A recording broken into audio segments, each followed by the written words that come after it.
Hallo! Schönen guten Tag, jetzt kommt meine Lieblingsrubrik. Hallo. Hallo. Wir sind zwei Entwickler, Pitet Studio mit Pitet Studio TV. Da machen wir Community-Arbeit und beantworten eure Fragen, sofern ihr sie habt. Haben wir denn Fragen? Jede Menge wieder. Vielen Dank dafür, das ist Dankeschön. sehr lieb. Sollte eure Frage nicht drankommen, wir sind mit Sicherheit auch in Verzug und ein bisschen was beantworten wir auch ab und zu in Discord. Da haben wir auch eine FAQ. Und wir versuchen mal wieder hinterherzukommen. Aber das macht überhaupt nichts, denn ihr könnt trotzdem super gerne auch neue Fragen in die Kommentare unten schreiben. Wir glauben die uns dann raus und packen die an diese Liste. Warum Lieblingsrubrik? Weil ich nicht weiß, was jetzt passiert. Das ist spannend. Ach so, das ist Ich ja... habe die nicht gelesen, ja. Ja, Ich weiß die immer nicht, wenn du die vorliest, was da jetzt kommt. ja, stimmt. Ja. Naja, gut, dann Oh finden Gott, wir jetzt es geht's jetzt los. einfach mal heraus, ja. Okay, die erste Frage ist, bei eurem aktuellen Spiel, also Dungeon Crawler, Ja. schreibt jemand, macht unbedingt auf Dauer eine Art Randomizer, vor allem wenn man stirbt, dann wird neu ausgewürfelt.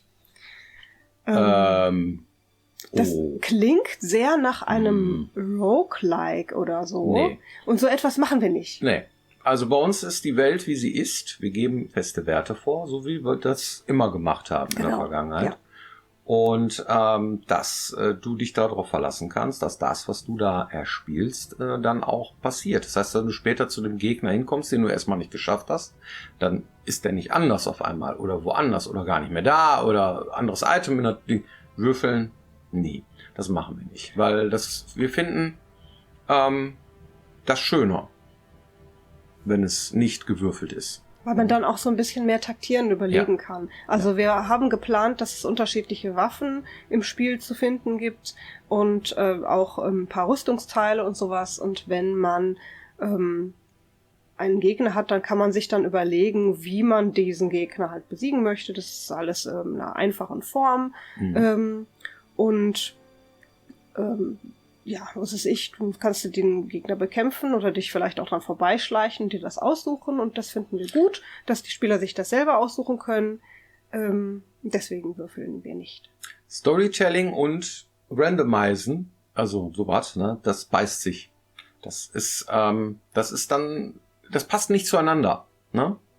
Und darum machen wir das nicht so gerne. Ne? Wahrscheinlich hat dieselbe Person gefragt, denn die Frage ist, wird es in Kralon autogenerierte Level und ein Endlosspiel geben? Ein Endgame, ja? Ja. Keine generierten Level, nein. Zum Ende wollen wir noch gar nichts sagen. Offensichtlich. Ja. Wird es eine deutsche Sprachausgabe geben? Ja, auf jeden Fall. Entwickelt ihr das Spiel zu zweit? Wir gucken mal, wie weit wir kommen. Ja, aktuell schon. Aktuell ist das so, ja. Und wir schauen mal, ob wir Hilfe brauchen. Zeichnet sich schon ab, ein paar Sachen, ne? Aber das müssen wir erstmal gucken. Ja. Ich habe auch schon sehr viele Angebote bekommen von Leuten, die uns helfen wollen. Vielen Dank dafür. Wir schauen mal, wie weit wir kommen. Wie viele Stunden täglich arbeitet ihr daran? Wenn man selbstständig ist, dann ist man selbst und ständig. Das ist schwer zu sagen, weil unsere Arbeit oft in die Freizeit mit reinblutet. Ne? Heißt aber nicht, dass wir crunchen, sondern das heißt, dass wir eigentlich unsere Arbeitszeit über den Tag verteilen. Ja. Ne? Das heißt, dass wir jetzt, wenn wir jetzt hier mit Pitet Studio TV zu Ende sind, ne, dann ist der Morgen zu Ende, dann gehen wir jetzt erstmal was essen. So, und dann gucken wir mal, muss entweder die Tochter von der Schule abgeholt werden oder dann hat man noch einen anderen Termin und so weiter. Und dann setzt man sich dann späten Nachmittag vielleicht auch nochmal an die Arbeit so. Und dann, aber es ist so, dass wir pro Tag etwa 8 Stunden arbeiten. Ja, also wir versuchen das generell so einzuhalten, aber es ist tatsächlich ein bisschen zerfleddert. Es ist zerfleddert, ne? Mehr machen wir nicht. Also wir sitzen jetzt nicht irgendwie, 12 Stunden am Rechner. Aber es ist wie ein schwarzer Käse, unser Tag. Wie ein bunter Blumenstrauß. Ne? Wie lange hat die Findungsphase für das Projekt gedauert und wart ihr dabei direkt einer Meinung? Nee, wir waren nicht einer Meinung. Aber das Ergebnis nachher, der Kompromiss, der war gut. Ne? Wir waren nicht einer Meinung. Nee. Also du hast gesagt, ach, lass uns doch irgendwie so ein kleines Spielchen machen, ja? Ach so, das meinst du. Ja, und ich habe gesagt, nee. Ja. Nee. Ne? Also mir wird schon irgendwie was Kleines reichen, was man dann irgendwie und so, Hauptsache man hat schon mal irgendwie ein Spiel gemacht und ich habe gesagt, nee, ich will die große Rutsche. Das ist richtig. Also So, ich hatte am Anfang die Vision, also inhaltlich so vom Look and Feel her, da waren wir uns schon sehr schnell nahe und hatten gedacht, jo, das ist cool. Aber diese Rollenspielartigen Sachen, wo man die Welt erkunden muss, wo man sehr frei ist in der Wahl, wo man überhaupt erstmal den Level erkunden muss, man muss Typen finden, man muss mit denen reden, man bekommt Quests, man hat Rätsel und also Geschichte kriegt man erzählt, das ist ein spannendes kosmisches Rätsel, was man lösen muss und so weiter. Kampf, das Monster angreifen, dass man sich wehren kann, entweder mit Fernkampf, Nahkampf, diese Dinge, darum geht's. Das ist so mal ganz grob abgerissen, was du meinst, wenn du sagst, wo wir herkommen. Ne? Ja, genau. Also man hätte ja auch sagen können, zum Beispiel, wir machen jetzt, was weiß ich, einen Walking-Simulator und dann kann man auch eine 3D-Welt darstellen. Mein Gott, so viele Ds. Und sich darin bewegen und Rätsel lösen. Und das ist dann auch ziemlich Adventure-lastig zum Beispiel. Aber es hat halt keinen Kampf und es erzählt quasi die Geschichte mit sehr wenig Mitteln. Ja. Und das macht einem das Leben natürlich viel einfacher an der Stelle. Auf der anderen Seite, give it a try. Ja, man kann ja mal ausprobieren, mehr Features einzubauen und zu gucken, ob die auch funktionieren. Das Wichtigste ist am Ende, dass das Spiel Spaß macht. Als Indie-Entwickler hat man da auf jeden Fall die Freiheit und dann ist das einzige limitierende Mittel nicht der Himmel, sondern seine eigenen Ressourcen, ob man es hinkriegt. Irgendwer von euch hatte letztens in die Kommentare geschrieben, ist schon ein paar Wochen her, warum nennt ihr das Ganze denn nicht Immersive Sim? Ihr seid doch eigentlich eine Immersive Simulation. Und damit hatte ich mich noch gar nicht in der Form beschäftigt, aber du hast voll recht. Diese Person hat sowas von recht. Da passt das Spiel von der Gesinnung total gut rein. Es hat Rollenspielelemente, es hat Adventure-Elemente. Ne? Also, System Shock, Arx Fatalis, Deus Ex, Arx Fatalis, Ultima Underworld, also diese ganzen Dinger, das stimmt, ja. Und deswegen habe ich das als Tag jetzt einfach 2017 mal dazugefügt als Tag, damit dem auch gerecht werden. Ja, das stimmt. Genau, das machen wir. Also wenn Genre, dann tatsächlich Immersive Simulation. Das ist richtig. Wir reden heute voll durcheinander. Arme Sabrina. Tut mir leid. Sie übersetzt immer so fleißig unsere ganzen Texte ins Englische. Vielen, vielen Dank dafür. Dankeschön. Und manchmal machen wir es ihr nicht einfach. Was war die Frage? Die nächste. Genau. Habt ihr Lunacid oder die Kingsfield-Klassiker gespielt? Und meint ihr, Kralon könnte was für Leute sein, die auf diese beiden Beispiele stehen?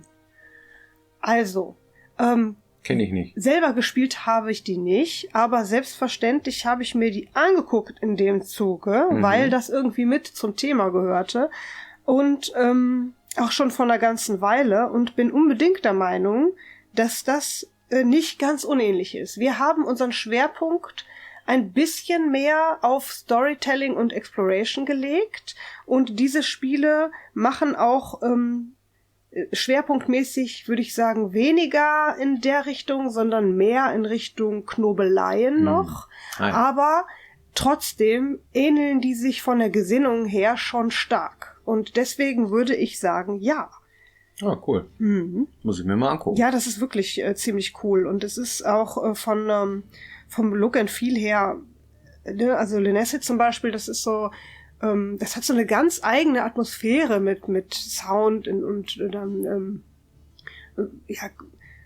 läufst du auch mit deinem Schwert durch die Gegend und machst irgendwelche Gegner platt. Okay. Und von der Geschichte her würde ich sagen, gibt es manchmal auch so ein paar Sachen, die daran erinnern, in deinem Dungeon. Also es ist schon an vielen Stellen. Ich will jetzt nichts verraten, weil ich auch nichts spoilern will, aber ihr habt schon nicht ganz unrecht, ne? Kingsfield ist auch halt, es ist halt schon echt alt, ne, muss man dazu sagen. Aber gut, Arx Fatalis ist auch alt. Ja, ist richtig. Ja. Aber diese Elemente, die so ein Ding mitbringt, das finden wir natürlich klasse und das ist schon von solchen Sachen inspiriert. Okay, dann ist die nächste Frage, wird es Cheat-Codes geben? Da denken wir noch drüber nach. Macht es Sinn, macht es keinen Sinn? Klar, macht es Sinn, ist cool. Muss ich mal schauen. Ja. Momentan ist ein Tastenkürzel drin, dass man cheaten kann.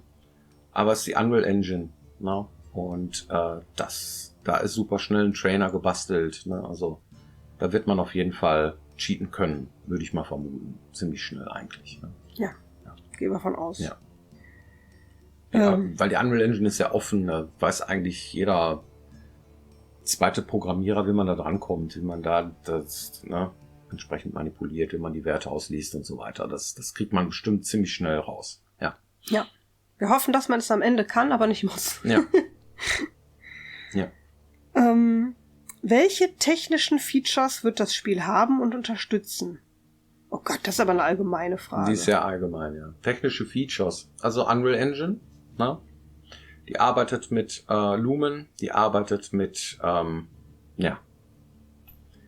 Engine. Guckt's euch an. Ne? Ja, also wir werden einige Features nutzen, nicht alle. Nicht das alle. macht auch nicht alles Sinn, weil wir uns ja in kleinen Räumen bewegen. Ja. Also muss man halt gucken, was wir da im besten Fall nutzen und wie wir Sachen berechnen, wie wir es performant bekommen. Lumen werden wir auf jeden Fall nutzen und die anderen Sachen müssen wir einfach mal schauen. Wissen wir noch nicht genau. Na, das mache ich im Zuge der ganzen Performance-Optimierung. Ne? Mhm. Da schaut mir an, wie viele Sachen das da funktionieren und was nicht. Ja. Da fragt jemand, ist es einfacher, ein First-Person-Spiel zu entwickeln als ein Third-Person-Spiel?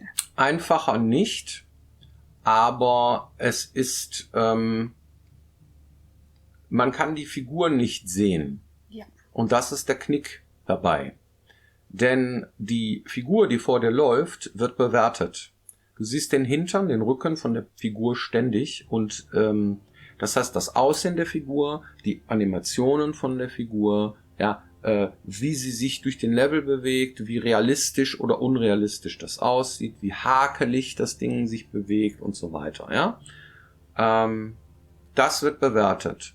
Fortwährend und immer. Und das ist halt so ein Ding, da ist First Person einfacher zu machen. Da muss man nicht so drauf achten, ob man sich tatsächlich physikalisch korrekt bewegt, ob die Figur tatsächlich echte menschliche Figuren zeigt. Ne? Das ist auch sehr schwer umzusetzen. Und wenn man da seine Power drauf setzt, diese Figur da möglichst realistisch darzustellen, dann muss man es mit dem Rest der Welt eigentlich auch machen. Ne? Und deswegen ist man da so ein bisschen in einer Zwickmühle bei Third Person. Und deswegen haben wir uns aktiv dagegen entschlossen, das so zu machen. Für ein kleines Team ist das zwar möglich, aber wenn man dann mit anderen Titeln verglichen wird, dann sieht man sofort, okay, guck mal, ne? Da ist die Qualitätsabfall ziemlich groß, ne? Und darum haben wir davon abgesehen. Außerdem sind wir Menschen, die mit First Person Spielen groß geworden sind. Ne? Eins meiner ersten Lieblingsspiele war Ultima Underworld und Doom. Und das sind bekanntermaßen keine Third-Person-Spiele. Mein erstes richtiges Third-Person-Spiel, was ich gespielt habe, war, glaube ich, Tomb Raider. Mhm. Und mit der bin ich am Anfang nur vor die Wände gerannt. Ne? Ihr kennt das. Bis man das aber drauf hatte. Man hat auch mit Tastatur gespielt und so. Und naja, ne? Da musste ich mir erstmal reinfinden. Mittlerweile finde ich es auch total toll. Ne? Third Person ist super, aber es ist halt schwieriger. Ne? Genau. Es gibt Menschen, die können mit First Person nicht so viel anfangen, weil ihnen schneller schlecht wird. Das verstehe ich auch, ja. Weil die Perspektive ungewohnt für die ist. Ich zum Beispiel finde das auch super, weil ich das Gefühl habe, ich bin das. Also ich gucke aus mir selbst heraus. Wir haben uns auch entschieden, zum Beispiel die Figur trotzdem darzustellen. Ja. Das muss man nicht machen. Man könnte dass man, wenn man an sich runterguckt, dass man sie sehen kann, dass wenn hinter einem Licht ist, dass man die Figur, den Schatten der Figur sehen kann. Also die Figur ist tatsächlich da, aber du guckst halt aus ihrem Kopf heraus. Es ist kein Third Person, aber du bist trotzdem da. Ne? Viele First-Person-Spiele, die haben das nicht. Wir haben einen kleinen Dev-Blog dazu geschrieben, der befindet sich aktuell auf Steam. Könnt ihr ja mal draufklicken bei Events. Da ist das so ein bisschen beschrieben und da könnt ihr euch vielleicht ein bisschen was drunter vorstellen, wie wir uns dafür entschieden haben. Und Last but not least hat es auch natürlich Einfluss auf das Gameplay selber. Das heißt, einen Kampf zum Beispiel zu bauen in Third Person ist etwas anderes als in First Person. Es hat andere Regeln, es sieht anders aus, du hast andere Kameradinge, also die Kamera muss andere Dinge einfangen, damit du die Figur vernünftig steuern kannst und so weiter und so fort. Deswegen ist dieser Wunsch, es hat er auch mal gesagt, ja, mach doch einfach beides. Einfach geht leider gar nicht und mal eben auch nicht, und dann konzentriert man sich lieber auf eine Sache und macht die so, dass sie Spaß macht, anstatt zu versuchen, irgendwie die eierlegende Wollmilchsau zu bauen, und dann am Ende funktioniert alles nur halbgar. Entsprechend haben wir uns für dieses Spiel für First Person entschieden und glauben beim Testspielen, dass das auch eine coole Idee ist, und bemühen uns darum, das möglichst stimmig zu machen und hoffen, dass vielen von euch dann auch nicht schlecht wird. Cool. Dann vielen Dank für eure Aufmerksamkeit und wir sehen uns hoffentlich nächste Woche wieder hier, wenn es heißt Schweine im Weltall. Ich habe den immer im Kopf, ne? Ich weiß auch nicht. Ich möchte dann immer irgendwie Piranha-Becken TV sagen und dann sage ich dann doch nicht und bla, und dann kommen irgendwie nicht so wieder, schalten sie wieder ein, Schweine im Weltall. Oder hier die Schwarzwaldklinik, nee, wie ist das noch? Die Muppet-Klinik oder was? Ja, muss ich mir auch mal wieder angucken, total gut, ja. Ja, vielen Dank. Ja. Bis dann. Bis dann. Tschüss. Weiß ich auch nicht. Manchmal habe ich halt ein bisschen Grütze im Kopf.